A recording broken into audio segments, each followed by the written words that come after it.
Hello everyone, this is Kuldeep Kartaliwal and you are watching my channel Kuldeep's Biology। आज हम अभी इस video में डिस्कस करेंगे कि कैसे क्वेश्चन आपको बन सकते हैं। ये 7th क्वेश्चन गिवन है। DDT was spread in lake to regulate breeding of mosquito. Mosquitoes को से बचने के लिए डीडीटी डाली गई। कहाँ पे? कहीं किसी लेक में।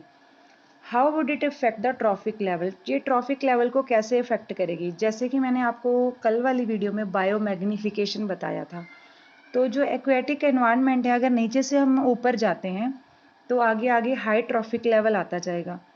तो डीडीटी जो एक्वेटिक एनवायरनमेंट में उसमें भी जाएगी, देन फाइटोप्लैंक्टन में उससे ज़्यादा होगी स्मॉल फिशेस में, क्योंकि स्मॉल फिशेस बहुत से फाइटोप्लैंक्टन को खा रहे हैं। देन लार्ज फिशेस में स्मॉल से भी ज़्यादा होगी और एंड में हॉक में सबसे ज़्यादा होगी। हमने ये बताना है कि फूड चेन कैसे एसोसिएटेड है, कैसे ट्रॉफिक लेवल में आगे डीडीटी पास होगी। How would it affect the trophic level in following food chain associated with lake? तो ऑब्वियसली जो नॉर्मली अगर हम बात करें कि डीडीटी की अमाउंट मैक्सिमम जितना हायर ट्रॉफिक लेवल होगा उतनी ज़्यादा होगी। हॉक में सबसे ज़्यादा होगी, उससे कम लार्ज फिश में, उससे कम स्मॉल फिश में, उससे कम फाइटोप्लैंक्टन में, उससे भी कम एक्वेटिक एनवायरनमेंट में। तो इस तरीके से क्वेश्चन बनेंगे। ऐसे नहीं है कि एज सच सेम क्वेश्चन आएगा। इसी क्वेश्चन को जैसे कि हमने डीडीटी ही पढ़ा था बायोमैग्निफिकेशन में और उसी को लेके क्वेश्चन ऐसे प्लान हो गया, तो वहाँ पे कोई और तरीके से केस देके आपको सिमिलर कंसेप्ट में कोई और भी पेस्टिसाइड वगैरह दिया जा सकता है। आपसे पूछा जा सकता है कि इनमें से सबसे ज़्यादा किस में आपको बायोमैग्निफिकेशन देखी जाएगी, इनमें से सबसे कम किस में है, राइट। और नेक्स्ट जो क्वेश्चन दिया गया है इसके और ऑप्शन है जो 7th का ही part, in following food chain vertical rows. अब जो वर्टिकल रोज हैं वो क्या शो कर रही हैं? एनर्जी लॉस होती है जो एनवायरनमेंट में, और हॉरिजॉन्टल एरोज इंडिकेट एनर्जी जो ट्रांसफर होती है। जो तो वर्टिकल जैसे कि ए सी ई रोज हैं वो तो शो कर रहे हैं कि एनर्जी लॉस हो रही है एनवायरनमेंट में, और जो बी एंड डी हैं वो शो कर रहे हैं कि एनर्जी नेक्स्ट ट्रॉफिक लेवल को ट्रांसफर हो रही है।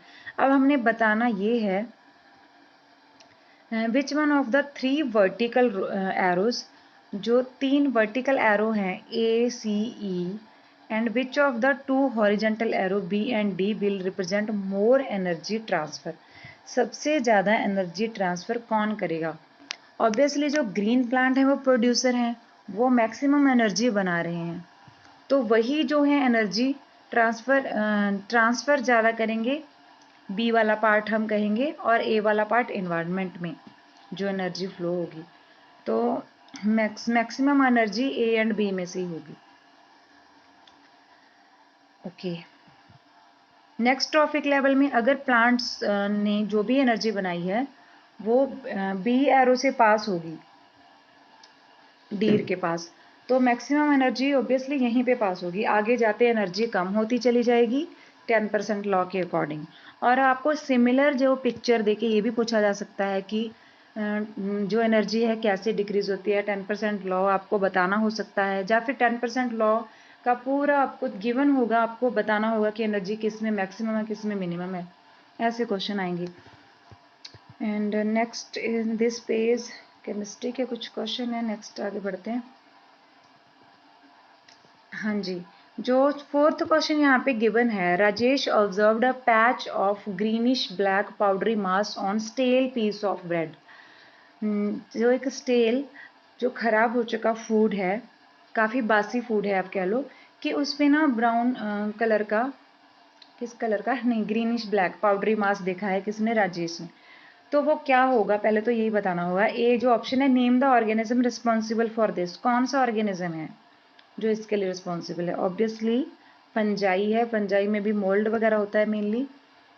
एंड इसके बारे में क्या बताना है? Mode of asexual reproduction. Asexual reproduction में क्या होता है? स्पोरेंजिया बनते होते हैं, राइट, स्पोरेंजिया बनते होते हैं एसेक्सुअल रिप्रोडक्शन में। Name the vegetative and reproductive parts. Vegetative part तो हाइफा होता है, सिंपल। जो फंजाई का वेजिटेटिव पार्ट होता है, ब्रांचेस होती हैं कॉमनली, उनको हाइफा कहते हैं।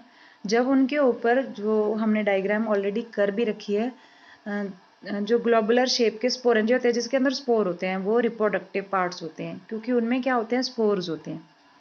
तो इतने ज़्यादा सिंपल क्वेश्चन आएंगे, लेकिन लैंग्वेज इस तरीके से मतलब लिख के कहानी बताई होगी कि आपको लगेगा कि ये तो मैंने पढ़ा ही नहीं, लेकिन अगर आप ध्यान से पढ़ोगे, आपको अंडरस्टैंडिंग है, तो डेफिनेटली आप क्वेश्चन को कर पाओगे। Okay, mustard was growing in 2 field, जैसे कि मस्टर्ड ग्रो की जा रही है फील्ड ए में, उसके ब्राउन कलर के सीड हैं, और फील्ड बी में येलो कलर के सीड हैं। It was observed that field A, the offspring showed only parental trait for consecutive generation.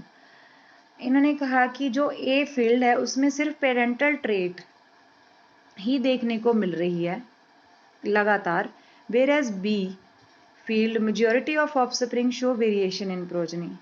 तो इसका रीज़न बताएं। रीज़न ये हो सकता है कि जो पेरेंटल ट्रेट हमें देखने को मिल रही है वो डोमिनेंट हो, यही रीज़न हो सकता है कि वो डोमिनेंट केस में है, तो डोमिनेंट अपना इफेक्ट बार बार शो करता चला जा रहा है, दिस इज द रीज़न। अब बी में इसीलिए एक्सप्रेस नहीं हो रहा, हो सकता है कि वो हेट्रोजाइगस फॉर्म में है, तो वहाँ पे न्यू न्यू कॉम्बिनेशन बन रही हैं। और दूसरा वेरिएशन आने का रीज़न ये होता है कि जब क्रॉस पॉलिनेशन होती है तो वेरिएशंस आते हैं, जब सेल्फ पॉलिनेशन होती है तो वेरिएशंस नहीं आते। तो ये इसके रीज़न हो सकते हैं। Next thing, in asexually reproducing species, if trait X exists in 5% of the population and then Y exists in 70% of same population, जो X है किसी population का 5% है और जो Y है वही population का 70% है, which of the two trait is likely to have arisen earlier? इन दोनों में से कौन सी ट्रेट पहले आई हो सकती है? अब जो एसेक्सुअल रिप्रोड्यूस कर रहे हैं तो उसमें सिमिलरिटी आती होती है, ना कि वेरिएशन। वेरिएशन बहुत कम होते हैं, तो चांसेस वाई ट्रेट के होंगे जो कि पहले से एग्जिस्ट करती आ रही है। तो 70% वही चीज़ें बार बार शो हो रही हैं। ये आंसर हो सकता है इसका। तो इस तरीके से क्वेश्चन आएंगे जब भी आप प्रेपरेशन करो, तो अंडरस्टैंडिंग इज मस्ट। जो भी आपका ये बायोलॉजी का एग्ज़ाम है इसमें अंडरस्टैंडिंग जरूरी है। बहुत कम चीज़ें जो आपने रट्टा मारना होगा और जो लर्न रखनी है, ज़्यादा अंडरस्टैंडिंग बेस्ड क्वेश्चन आते हैं। तो जो मोस्ट एक्सपेक्टेड क्वेश्चन होंगे उनको राइट करने में बहुत टाइम लगना था, मैंने उनके टॉपिक लिख दिए यहाँ पे। जैसे कि फ्लावर पार्ट में से कोई भी क्वेश्चन आ सकता है, स्टिग्मा स्टाइल ओवरी, जैसे कि फीमेल पार्ट बताएं, जैसे फ्लावर का फीमेल पार्ट है कार्पल, कार्पल के पार्ट्स बताएं। तो इतना सिंपल सीधा क्वेश्चन तो नहीं आता, फिर भी घुमा फिरा के आपको क्वेश्चन दिया जा सकता है। लाइक पॉलिनेशन में आपको कह दें कि जो गैमीट्स हैं, पॉलेंस हैं, वो ट्रांसफ़र हो गए हैं स्टिग्मा पे। अगर सेम फ्लावर पे हो रहे हैं तो कौन से टाइप की पॉलिनेशन कहेंगे? तो सेल्फ कहेंगे। अगर दूसरे फ्लावर पे हो रहे हैं तो क्रॉस पॉलिनेशन है। तो इस तरीके से थोड़ा सा घुमा के क्वेश्चन आएंगे, लेकिन आप कर पाओगे ऑब्वियसली अगर आपको अंडरस्टैंडिंग है, चैप्टर आपको क्रिस्टल क्लियर है अगर कॉन्सेप्ट। तो फर्टिलाइजेशन क्या होता है? गैमेट्स का फ्यूज़न। गैमेट क्या है यहाँ पे? पोलन ग्रेन, जो अभी हमने पढ़ा कि पॉलिनेशन के थ्रू स्टिग्मा तक पहुँचता है। उसके बाद पोलन का जर्मिनेशन होता है और उसमें से पोलन का जो न्यूक्लियस है, 2 मेल न्यूक्लियाई होते हैं, वो ट्रांसफ़र हो जाते हैं, जो कि स्टिग्मा स्टाइल ओवरी वाला नीचे का पार्ट है, अव्यूल तक। अव्यूल में जाके 2 न्यूक्लियस होते हैं, तो अव्यूल में जाके उनमें से एक तो एग के साथ, first nuclei male nuclei egg के साथ फ्यूज़ करता है और सेकेंड सेंटर सेल के साथ फ्यूज़ करता है। तो उसे हम डबल, इसीलिए हम इसे डबल फर्टिलाइजेशन कहते हैं कि 2 बार फ्यूज़न होती है। Fertilisation means fusion male and female gamete की, क्योंकि हमने पढ़ा कि पोलन ट्यूब में 2 मेल न्यूक्लियाई होते हैं, उनमें से एक एग के साथ फ्यूज़ करता है, दूसरा अव्यूल का जो सेंटर में 2 पोलर न्यूक्लियाई होते हैं, सेंट्रल न्यूक्लियाई भी बोलते हैं, उसके साथ फ्यूज़ करता है। तो 2 बार फ्यूज़न होने के कारण डबल फर्टिलाइजेशन होता है। जो फर्स्ट फर्टिलाइजेशन होता है उससे क्या बनता है? जाइगोट बनता है। जो सेकेंड टाइम फ्यूजन होता है उससे एंडोस्पर्म बनता है, जो कि सीड के अंदर जो एम्ब्रियो है उसको नरिशमेंट देता है। थर्ड जो पॉइंट है, इसमें ये कई बार क्वेश्चन बन सकता है कि जो फ्लावर की ओवरी है वो फ्यूचर में जाके क्या बनाएगी? फ्लावर की ओवरी ने फर्टिलाइजेशन के बाद फ्रूट बना देना है। अगर वो ट्रू फ्रूट होगा तो ओवरी से ही फ्रूट बनता है, और जो अव्यूल है वो मैच्योर हो गए फर्टिलाइजेशन के बाद सीड बनाएगा।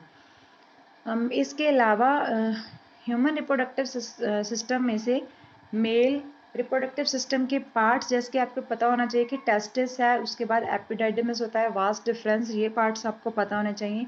और फीमेल रिप्रोडक्टिव सिस्टम के भी पार्ट्स आपको पता होना चाहिए कि ओविडक्ट कहाँ है, यूट्रस, ओवरी, ये एटलीस्ट 3-4 पार्ट जो बहुत इंपॉर्टेंट है आपको पता होने चाहिए दोनों रिप्रोडक्टिव सिस्टम के, फिर आप काफ़ी क्वेश्चन आंसर कर पाओगे।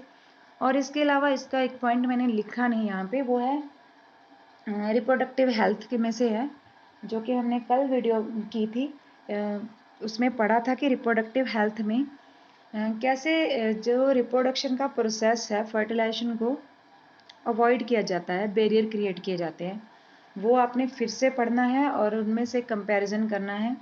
अगर आपने पहले की वीडियो नहीं देखी, दोबारा वहाँ पे देख लेना कि कौन सा रिप्रोडक्टिव जो कंट्रोल मेजर होता है वो ज़्यादा बेस्ट माना जाता है और क्यों, ये भी इम्पोर्टेंट है। उसमें से क्वेश्चन वेस्कोटॉमी या ट्यूबेकोटॉमी से बहुत आते हैं, जो कि सर्जिकल मेथड है, सर्जिकल मेथड है प्रेगनेंसी को ब्लॉक करने के लिए, और काफ़ी ज़्यादा इम्पॉर्टेंट भी है ये वाला part. Next thing is heredity and genetics में से आपको 3-4 चीज़ें ही पढ़नी है, जैसे कि मोनोहाइब्रिड क्रॉस अगर आपको क्लियर है तो ऑलमोस्ट हाफ चैप्टर आपको क्लियर हो जाता है, क्योंकि अगर मोनोहाइब्रिड क्रॉस समझ में आया तो ही डाई हाइब्रिड क्रॉस समझ में आएगा। इसकी रेशो लर्न रखनी है, 3:1 होती है, डाई हाइब्रिड क्रॉस की 9:3:3:1 होती है। लॉ ऑफ डोमिनेंस ये कहता है कि जो भी करेक्टर डोमिनेंट होगा वो अपना एक्सप्रेशन देगा, F1 जनरेशन में सारे के सारे डोमिनेंट वाले ही करेक्टर शो होंगे। लॉ ऑफ सेग्रीगेशन कहता है कि जो गैमेट्स होते हैं वो हमेशा प्योर होते हैं, और चाहे F1 जनरेशन में कैपिटल टी स्मॉल टी या फिर हेट्रोजाइगस कंडीशन बन जाती है, वो हेट्रोजाइगस कंडीशन बनने के बावजूद जब उनकी सेल्फिंग करवाई जाती है, फिर से गैमेट बनते हैं, फिर से कैपिटल टी स्मॉल टी अलग अलग हो जाते हैं, सेग्रीगेट हो जाते हैं। सेग्रीगेट मीन्स अलग हो जाना। तो लॉ ऑफ सेग्रीगेशन यही कहता है, और इसको भी आप मोनोहाइब्रिड क्रॉस से एक्सप्लेन कर सकते हो। Next is law of independent assortment, इसको आप डाई हाइब्रिड क्रॉस से करोगे एक्सप्लेन, जो कि अपने आप में बहुत इंपॉर्टेंट है। इसमें से भी क्वेश्चन बनते हैं, जैसे कि कोई भी आपको सैम्पल पेपर उठा के देखेंगे जब आपको दे दिया जाएगा कि राउंड येलो वाला क्रॉस बार बार आ रहा है, राउंड येलो रिंकल्ड ग्रीन वाला क्रॉस करके बता देंगे, और पूछेंगे कि इनमें से कितने प्लांट प्योर टॉल हैं, कितने प्योर ड्वार्फ हैं। अब प्योर टॉल तो एक ही आएगा ना, capital T capital R capital R capital Y वाला एक ही होगा, और सभी स्मॉल लेटर्स वाला भी एक ही होगा, बाकी सारे मिक्सचर्स होंगे। ऐसे याद रखो इसे कि कैपिटल वाला जो कंप्लीटली कैपिटल लेटर्स में गिवन है वो सारे का सारा डोमिनेंट होगा, उसे हम होमोजाइगस डोमिनेंट कह देते हैं। वो भी एक होगा, होमोजाइगस रिसेसिव भी एक ही होगा, बाकी सारे हेट्रोजाइगस कंडीशन में रहेंगे। तो जो भी आपको नंबर दिया जाएगा कि 120 प्लांट हैं, या फिर F2 जनरेशन में टोटल 16 बने हैं, जो जितने भी बने हैं उनमें से कितने हेट्रोजाइगस होंगे, तो आप दो उनमें से निकाल देना जो होमोजाइगस डोमिनेंट, होमोजाइगस रिसेसिव है। ठीक है, तो आई होप अगर आपको डाई हाइब्रिड क्रॉस समझ में आया हुआ है तो आपको ये बातें भी समझ में आ रही होंगी कि लॉ ऑफ इंडिपेंडेंट असॉर्टमेंट कहता क्या है। लॉ ऑफ इंडिपेंडेंट असॉर्टमेंट ये कहता है कि जैसे कि हम रिंकल्ड सीड और उन रिंकल्ड और राउंड शेप ली थी, और येलो एंड ग्रीन, ये दोनों करेक्टर लेके हमने क्रॉसिंग करवाई थी, ये दोनों ही करेक्टर एक दूसरे से इंडिपेंडेंटली नेक्स्ट जनरेशन में पास होंगे। और जो हमारा आर एनवायरनमेंट वाला चैप्टर है उसमें आपको पता होना चाहिए कि इकोसिस्टम के दो कंपोनेंट हैं, बायोटिक एंड एबायोटिक। बायोटिक में लिविंग ऑर्गेनिज्म और नॉन एबायोटिक में नॉन लिविंग चीज़ें आ जाती हैं, जैसे कि लाइट, वाटर, एयर वगैरह। देन फूड चेन आपको क्लियर होनी चाहिए। फूड चेन आपको कोई से भी बना के दे देंगे और उससे उसके बारे में क्वेश्चन किए जाएंगे कि food chain. Similarly food web, अगर फूड चेन काफ़ी ज़्यादा है, एक दूसरे से इंटरकनेक्टेड है, तो उसे फूड वेब कहा जाता है। फूड चेन टेरेस्ट्रियल भी हो सकती है जो ज़मीन पे है, और एक्वेटिक पानी वाली भी हो सकती है, वो दोनों की आप एग्जाम्पल लर्न करके जाना। Next thing is 10% law. 10% law of energy क्या है कि हमेशा एक ट्रॉफिक लेवल से नेक्स्ट ट्रॉफिक लेवल पे 10% एनर्जी ही ट्रांसफ़र होती है। इसमें बहुत से क्वेश्चन बनते हैं और बनेंगे। देन बायोमैग्निफिकेशन, बायोमैग्निफिकेशन में इसका थोड़ा सा उल्टा है, जैसे एनर्जी कम होती चली जा रही थी हर एक ट्रॉफिक लेवल में, सिर्फ 10% ही आगे जा रही थी, लेकिन बायोमैग्निफिकेशन में जो भी पेस्टिसाइड्स वगैरह होंगे, जैसे कि डीडीटी की एग्जांपल लेके हमने पढ़ा था, वो बढ़ता चला जाएगा। जो भी टॉप कार्निवोर होगा, जो भी टॉप पे होगा, टॉप कंज्यूमर होगा, टॉप कार्निवोर भी नहीं कहेंगे, जो भी कंज्यूमर होगा टॉप पे, तो उसमें मैक्सिमम कंसंट्रेशन पेस्टिसाइड की पाई जाएगी, तो उसे हम कहते हैं बायोमैग्निफिकेशन। पेस्टिसाइड, बीडिसाइड, ये कुछ भी हो सकता है, ये केमिकल होंगे। देन इसके अलावा जो इन्वायरमेंट में चेंजेस आ रहे हैं, उनमें है ozone layer depletion, environmental degradation में, जो कि मोस्टली ह्यूमन एक्टिविटीज़ से हो रहा है। Ozone layer depletion, ozone layer कैसे डिप्लीट हो रही है, उसके थिनिंग हो रही है, जिसे कि ओजोन होल कहते हैं। अंटार्कटिका में पहली बार फाउंड किया गया था, पाया गया था। And next thing is green house effect. ये क्लियर होना चाहिए कि CO2 की कंसंट्रेशन बढ़ रही है तो मैक्सिमम हीट की रेज जो ट्रैप हो रही है और एनवायरनमेंट का टेम्परेचर बढ़ रहा है, उसका ही कॉन्सिक्वेंस ग्लोबल वार्मिंग है। पूरे यूनिवर्स पूरी जो हमारे ग्लोब का टेम्परेचर बढ़ रहा है, उसे ग्लोबल वार्मिंग कहते हैं। हर चीज़ का टेम्परेचर हीट अप हो रही है, तो ग्लोबल वार्मिंग कहेंगे। ग्लोबल वार्मिंग के क्या क्या कॉन्सिक्वेंसेस हैं वो भी हमने डिस्कस किए पहले। अब अगर आपको ये सब टॉपिक क्लियर हैं तो आप अच्छे से एग्ज़ाम को सॉल्व कर पाओगे। सभी टॉपिक्स को रिवाइज करके जाना और ध्यान से क्वेश्चन को पढ़ लेना कि पूछा क्या गया है। क्वेश्चंस को पार्ट में दिया जाएगा तो आपको आंसर करना इजी होगा, कोई ज़्यादा लेंथी क्वेश्चन सैम्पल पेपर्स में गिवन नहीं है। सो आई होप आपको कोई ना कोई फ़ायदा हुआ होगा इस वीडियो को देखने से। Thanks for watching. Subscribe, share and like अगर आपको लगे कि करना चाहिए। Then once again thanks for watching. Take care, bye bye.